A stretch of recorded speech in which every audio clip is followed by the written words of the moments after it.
안녕하세요. 산책길 라디오 구독자 여러분. 오늘도 산책하듯 편안한 마음으로 세상 돌아가는 이야기, 건강한 이야기 나누러 오신 여러분을 환영합니다. 날씨가 제법 쌀쌀해졌는데 여러분들 건강은 좀 괜찮으신지 모르겠습니다. 우리는 누구나 늙습니다. 세월 앞에 장사 없다는 말, 옛말 틀린 거 하나 없죠. 거울을 볼 때마다 늘어가는 주름살, 예전 같지 않은 체력에 나도 이제 나이를 먹는구나 하고 서글퍼질 때가 있습니다. 진시황도 불로초를 찾아 헤맸지만 결국 흙으로 돌아갔듯이 늙고 병들고 죽는 것은 하늘의 이치이자 순리라고 우리는 믿고 살아왔습니다. 그런데 여러분, 만약 돈으로 젊음을 살 수 있다면 어떨까요? 그것도 10년, 20년 전의 몸으로 되돌릴 수 있다면요? 오늘 들려드릴 이야기는 바로 이 순리를 거스르겠다고 선언한 아주 기상천외하고 충격적인 한 남자의 이야기입니다. 지금 화면에 보이는 이 남자 한번 자세히 봐주시겠습니까? 창백하리만치 하얀 피부, 주름 하나 없는 매끈한 얼굴, 군살이라곤 찾아볼 수 없는 탄탄한 몸매. 마치 밀랍 인형이나 잘 빚어놓은 조각상 같지 않습니까? 이 남자의 이름은 브라이언 존슨입니다. 올해 나이가 47, 곧 50을 바라보는 나이입니다. 그런데 신체 검사를 해보면 심장은 37살, 피부는 28살, 폐활량은 18살 청년과 똑같다고 합니다. 도대체 뭘 먹고 어떻게 살길래 이런 일이 가능할까요? 비결은 바로 돈입니다. 그것도 우리 돈으로 매년 25억 원을 자기 몸에 쏟아붓습니다. 25억 원이면 서울 아파트 한 채 값인데 이 돈을 매년 자기 몸 수리비로 쓰는 겁니다. 그런데 이 남자가 유명해진 건 단순히 돈을 많이 써서가 아닙니다. 전 세계를 경악하게 만든 사건이 하나 있었습니다. 바로 피 때문입니다. 여러분, 혹시 회춘이라는 말 아시죠? 다시 봄이 온다는 뜻으로 젊어지는 걸 말하는데 이 남자는 회춘을 하기 위해 아주 끔찍하고도 충격적인 선택을 했습니다. 바로 자신의 17살 된 친아들의 피를 뽑아서 자기 몸에 집어넣은 겁니다. 네, 잘못 들으신 게 아닙니다. 고등학생 아들의 팔에 굵은 주사바늘을 꽂아 피를 뽑고 그 피에서 맑은 액체 성분만 분리해낸 뒤 아버지인 자신의 혈관에 주입했습니다. 상상이 가십니까? 아버지가 아들의 피를 수혈받는다니요. 옛날 전설에나 나오는 흡혈귀도 아니고 21세기에 그것도 세계 최고의 부자 중 한 명이 이런 일을 벌였습니다. 사람들은 손가락질했습니다. 미쳤다. 괴물이다. 돈이 많으니까 별짓을 다 한다 하고요. 하지만 브라이언 존슨은 눈 하나 깜짝하지 않았습니다. 오히려 이렇게 말했죠. 나는 인류의 미래를 실험하는 것이다. 늙음은 피할 수 없는 운명이 아니라 고칠 수 있는 질병이다. 과연 이 남자의 말은 사실일까요? 아들의 피를 받으면 정말 젊어질까요? 그리고 도대체 왜 이렇게까지 죽기 살기로 젊음에 집착하는 걸까요? 오늘 산책길 라디오에서는 이 기묘한 억만장자의 24시간을 낱낱이 파헤쳐 보겠습니다. 끝까지 들으시면 오래 산다는 것에 대해 다시 한번 생각하게 되실 겁니다. 자, 그럼 이 남자가 평소에 어떻게 사는지 한번 들여다보겠습니다. 돈이 수천억 원이나 있으니 매일 최고급 호텔 요리에 비싼 와인을 마시고 푹신한 소파에 누워 쉴 것 같죠? 천만의 말씀입니다. 브라이언 존슨의 삶은 화려한 부자의 삶이라기보다는 차라리 고행하는 수도승이나 잘 짜인 기계에 가깝습니다. 여러분, 인생의 낙중에 먹는 즐거움이 얼마나 큽니까? 뜨끈한 김치찌개, 고소한 삼겹살, 달콤한 믹스커피 한 잔. 이런 게 사는 맛이죠. 그런데 브라이언 존슨은 이 모든 걸 포기했습니다. 그의 하루 섭취 칼로리는 정확히 1977칼로리로 정해져 있습니다. 성인 남성 권장량이 2500칼로리 정도 되니까 항상 배고픈 상태를 유지하는 겁니다. 1977이라는 숫자도 그냥 정한 게 아닙니다. 소식을 해야 장수 유전자가 깨어난다는 과학적 계산 때문이라네요. 그럼 뭘 먹느냐? 메뉴를 보면 기가 찹니다. 아침에 일어나자마자 녹색 거인이라고 부르는 정체불명의 음료수를 마십니다. 물에다가 클로렐라, 아미노산, 크레아틴 같은 영양제 가루를 타서 만든 건데 색깔만 봐도 쓴맛이 올라오는 것 같습니다. 그리고 주식으로 먹는 건 슈퍼베지라는 음식입니다. 이름은 근사해 보이지만 사실은 브로콜리, 콜리플라워, 버섯, 마늘, 생강을 삶아서 갈아 만든 씹을 것도 없는 죽입니다. 소금 간? 설탕? 당연히 안 칩니다. 맛으로 먹는 게 아니라 그냥 몸에 연료를 넣는 겁니다. 마치 자동차에 휘발유 넣듯이 말이죠. 점심에는 너트 푸딩이라는 걸 먹습니다. 견과류와 베리류를 갈아 만든 건데 이것도 맛이라고는 찾아볼 수 없습니다. 그리고 가장 중요한 규칙, 그는 낮 11시가 되면 그날의 마지막 식사를 마칩니다. 네, 11시 이후로는 물 말고는 아무것도 먹지 않습니다. 다음날 아침까지 무려 18시간 이상 공복을 유지하는 겁니다. 우리는 친구들과 모여서 이 집 갈비가 맛있네, 저 집 냉면이 시원하네 하며 웃고 떠드는데 이 사람은 혼자 식탁에 앉아 저울에 무게를 잰 채소죽을 묵묵히 떠먹습니다. 친구와 술 한잔 기울이는 저녁 약속? 당연히 없습니다. 심지어 그는 매일 배갈이 넘는 영양제를 삼킵니다. 아침에 일어나서 한 주먹, 밥 먹고 한 주먹. 알약으로 배를 채운다는 말이 딱 맞습니다. 이렇게 먹고 싶은 거 못 먹고 맛없는 풀죽만 먹고 살면 무슨 재미가 있을까 싶은데 그는 이렇게 말합니다. 나는 지금 내 인생에서 가장 행복하다. 내 몸이 깨끗해지는 기분은 치킨을 먹는 기쁨보다 훨씬 크다. 어떠세요? 공감이 가시나요? 아니면 고개를 절레절레 흔들게 되시나요? 그런데 식단은 예고편에 불과합니다. 그의 하루 일과를 보면 사람이 아니라 로봇이 아닐까? 하는 의심이 들 정도입니다. 브라이언 존슨이 진행하는 이 회춘 프로젝트의 이름은 블루프린트, 우리말로 하면 청사진 또는 설계도입니다. 자기 몸을 새로 설계한다는 뜻이죠. 이 프로젝트를 위해 그는 1년에 200만 달러, 우리 돈 약 25억 원을 씁니다. 이 돈은 어디에 쓸까요? 바로 그를 24시간 감시하는 30명의 의료진에게 들어갑니다. 내과, 피부과, 심장과, 뇌과학자 등 각 분야의 전문가 30명이 브라이언 존슨이라는 한 사람의 몸을 연구합니다. 그의 집은 집이라기보다 최첨단 병원에 가깝습니다. 매일 아침 체중, 체지방, 체온, 혈당, 혈압을 재는 건 기본이고요. 일주일에 한 번씩 피를 뽑아서 수백 가지 항목을 검사합니다. 심지어 그는 자신의 대변까지도 꼬박꼬박 채취해서 연구실로 보냅니다. 장 속에 어떤 미생물이 사는지, 좋은 균이 많은지, 나쁜 균이 많은지를 분석해서 장 나이를 측정하기 위해서도. 여기서 끝이 아닙니다. 조금 민망한 이야기일 수도 있습니다만 그는 잘 때 성기에 센서를 부착하고 잡니다. 밤새 발기가 몇 번이나 되는지를 측정하기 위해서인데요. 남성의 야간 발기 횟수가 신체 활력과 젊음의 척도라고 믿기 때문입니다. 자신의 10대 아들과 비교해서 뒤처지지 않으려고 안간힘을 씁니다. 그는 잠도 그냥 자지 않습니다. 매일 밤 8시 30분이 되면 칼같이 잠자리에 듭니다. 아이들도 아니고 밤 8시 반이라니요. 자기 전에는 블루라이트 차단 안경을 쓰고 침실 온도는 수면의 가장 완벽한 온도로 맞춥니다. 혼자 잡니다. 옆에 누가 있으면 수면의 질이 떨어지니까요. 그는 이렇게 말합니다. 내 몸은 나만의 것이 아니다. 데이터의 것이다. 즉, 자기 기분 따라 오늘 좀 피곤하니까 운동 쉴까? 오늘은 비 오니까 파전에 막걸리 한잔 할까? 이런 결정을 내리지 않는다는 겁니다. 오직 기계가 측정한 데이터가 시키는 대로만 움직입니다. 기계가 오늘 몸 상태가 좋으니 운동 강도를 높이세요 하면 높이고, 영양소가 부족하니 이걸 드세요 하면 먹습니다. 과거의 브라이언 존슨은 이러지 않았습니다.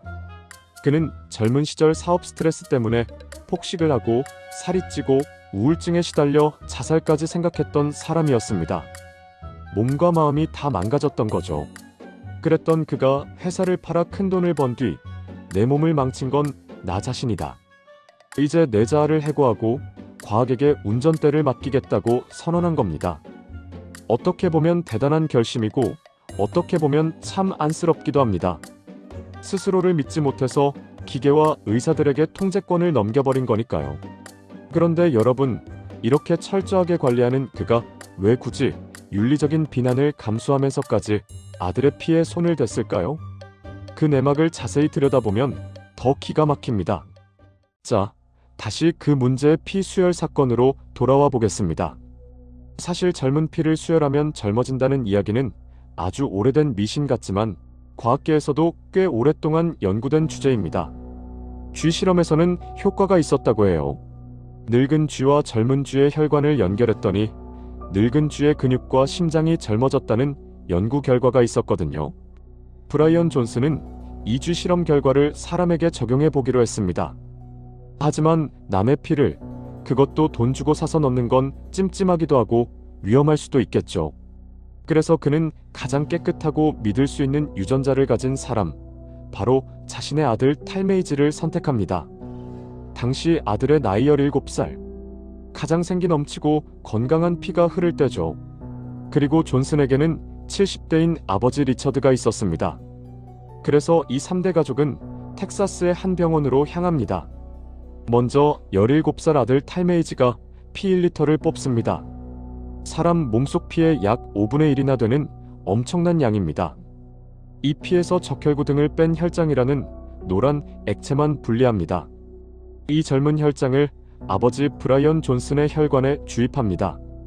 그리고 브라이언 존슨도 자신의 피를 뽑아 70대인 할아버지 리처드에게 주입합니다. 아들의 젊은 피는 아버지에게, 아버지의 피는 할아버지에게. 마치 젊음의 내리사랑이 아니라 젊음의 치사랑이라고 해야 할까요? 이 과정을 사진으로 찍어 올렸을 때 아들 탈메이즈의 표정은 덤덤해 보였지만 많은 사람들은 우려했습니다. 아들이 정말 원해서 한 걸까? 아빠가 억만장자인데 싫다고 할 수 있었을까? 하고요. 물론 존슨은 아들도 동의했고 과학적인 실험일 뿐이라고 주장했습니다. 한국 정서로는 도저히 이해가 안 가는, 아니 괘씸하기까지 한 일이죠. 자식 피를 빨아먹는 부모라니요. 그렇다면 결과는 어땠을까요? 이게 정말 효과가 있었을까요? 놀랍게도 브라이언 존슨은 몇 달 뒤 이 실험을 중단했습니다. 그가 내린 결론은 이렇습니다. 나 같은 중년에게는 별 효과가 없더라. 이미 운동과 식단으로 몸을 극한까지 관리하고 있는 존슨에게는 젊은 피 수혈이 드라마틱한 변화를 주지 못했다는 겁니다. 25억을 쓰고 아들 피까지 뽑았는데 말이죠. 헛수고였던 셈입니다. 하지만 재미있는 건 70대인 그의 아버지 리처드는 효과를 좀 봤다고 합니다. 신체 능력이 조금 향상되었다는 결과가 나왔다네요. 결국 이 피의 실험은 해프닝으로 끝났지만 브라이언 존슨이 젊음을 위해서라면 수단과 방법을 가리지 않는다는 것을 전 세계에 보여준 사건이 되었습니다. 윤리, 가족, 사회적 시선, 그에게는 노화를 멈추는 것보다 중요한 건 없었던 겁니다. 이쯤 되면 궁금해집니다. 이렇게까지 해서 얻은 그의 성적표, 과연 몇 점일까요? 아들의 피는 효과가 없어서 끊었지만 나머지 식단과 운동, 수면 관리는 여전히 계속하고 있습니다. 2년 넘게 이 지옥 같은 스케줄을 버텨온 그의 몸, 과연 얼마나 변했을까요? 브라이언 존슨이 공개한 데이터는 실로 놀랍습니다. 거짓말 같지만 기계가 측정한 수치라고 하니 한번 들어보세요. 첫째, 노화 속도입니다. 보통 사람은 1년 365일이 지나면 몸도 1년만큼 늙습니다. 생일 케이크에 초 하나 더 꽂는 것과 같죠. 그런데 브라이언 존슨의 신체 노화 속도는 0.69에서 0.76 사이라고 합니다. 이게 무슨 말이냐? 남들이 1년 늙을 때 이 사람은 약 9개월밖에 안 늙는다는 겁니다. 달력의 시간은 가지만 그의 몸속 시계는 천천히 간다는 얘기죠. 이론적으로는 10년을 살아도 남들보다 3년은 더 젊게 사는 셈입니다. 둘째, 장기 나이입니다.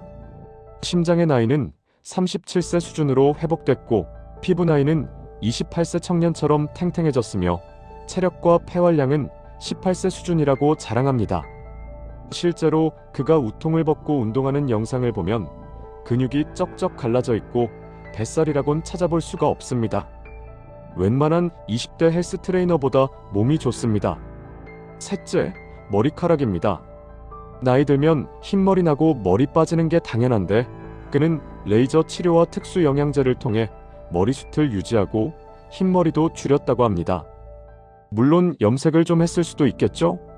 그는 자신의 홈페이지에 이 모든 기록을 1등부터 100등까지 순위를 매겨 공개합니다.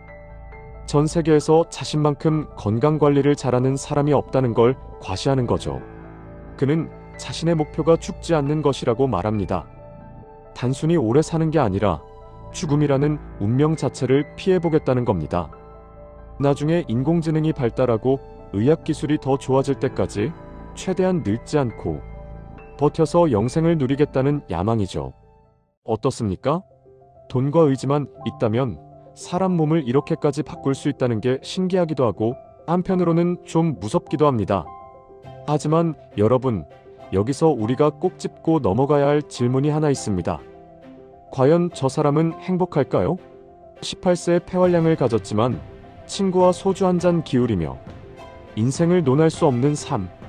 28세의 피부를 가졌지만 사랑하는 사람과 늦잠 한 번 잘 수 없는 삶. 그게 과연 우리가 부러워해야 할 삶일까요? 브라이언 존슨의 이야기는 우리에게 아주 크고 묵직한 질문을 던집니다. 그는 인터뷰에서 이렇게 말했습니다. 사람들은 나보고 미쳤다고 한다. 맛있는 것도 못 먹고 무슨 낙으로 사느냐고 묻는다. 하지만 나는 아침에 일어났을 때 몸이 가볍고 정신이 맑은 그 기분이 세상 어떤 음식보다 맛있다. 그는 자신의 가치관을 확고하게 믿고 실천하는 사람입니다. 비록 방법이 유별나고 때로는 엽기적일지라도 자신의 건강을 위해 저렇게까지 치열하게 노력하는 열정만큼은 인정해줘야 할지도 모르겠습니다. 우리 시니어님들도 무릎 아프고 허리 아프다고 가만히 계시지 말고 저 사람 노력의 100분의 1이라도 본받아서 동네 산책이라도 한 바퀴 더 해야겠다는 생각 드시지 않나요? 하지만 반대로 이런 생각도 듭니다. 신이 우리에게 노화와 죽음을 주신 이유는 유한한 시간 속에서 소소한 행복을 소중히 여기라는 뜻 아닐까요? 라면 한 그릇의 행복, 손주에게 사탕 하나 줄 때의 기쁨, 친구들과 찜질방에서 수다 떠는 재미, 삼겹살에 소주 한 잔. 이런 것들이 25억 원보다 10년 더 사는 것보다 가치 없다고 누가 말할 수 있겠습니까? 만약 신령님이 나타나서 여러분께 묻는다고 상상해보세요. 자, 여기 25억 원과 젊음이 있다. 대신 평생 맛있는 음식은 못 먹고 매일 주사 맞고 기계처럼 살아야 한다. 여러분은 뭐라고 대답하시겠습니까? 아이고, 난 그냥 맛있는 된장찌개 먹고 친구들이랑 웃고 떠들다 갈란다. 하실 분도 계실 테고 그래도 한번 사는 인생 20대 몸으로 쌩쌩하게 살아보고 싶다. 하실 분도 계시겠죠. 정답은 없습니다. 선택은 여러분의 몫입니다. 다만 브라이언 존슨처럼 25억은 못 써도 오늘 저녁 식탁에서 채소 반찬 하나 더 드시고 식사 후에 가볍게 30분만 걸어보시는 건 어떨까요? 그게 바로 돈 안 드는 최고의 불로초일 테니까요. 오늘 산책길 라디오에서 전해드린 억만장자의 기묘한 회춘 이야기 재미있으셨나요? 세상에 별사람 다 있다 싶으면서도 건강이 최고라는 사실 하나만큼은 다시 한번 깨닫게 됩니다. 여러분의 생각은 어떠신지 댓글로 남겨주세요. 나는 맛있는 거 먹고 살란다 파인지, 고생해도 젊어지고 싶다 파인지, 우리 구독자님들의 솔직한 의견이 정말 궁금합니다. 오늘 이야기가 흥미로우셨다면 구독과 좋아요 꼭 눌러주시고 주변 친구분들에게도 공유해서 야, 미국의 아들 피 뽑는 부자가 있대 하고 이야기꽃 피워보시길 바랍니다. 저는 다음 시간에 더 놀랍고 재미있는 이야기 보따리 들고 다시 찾아오겠습니다. 그때까지 아프지 마시고 매일매일 청춘처럼 사세요. 산책길 라디오였습니다. 감사합니다.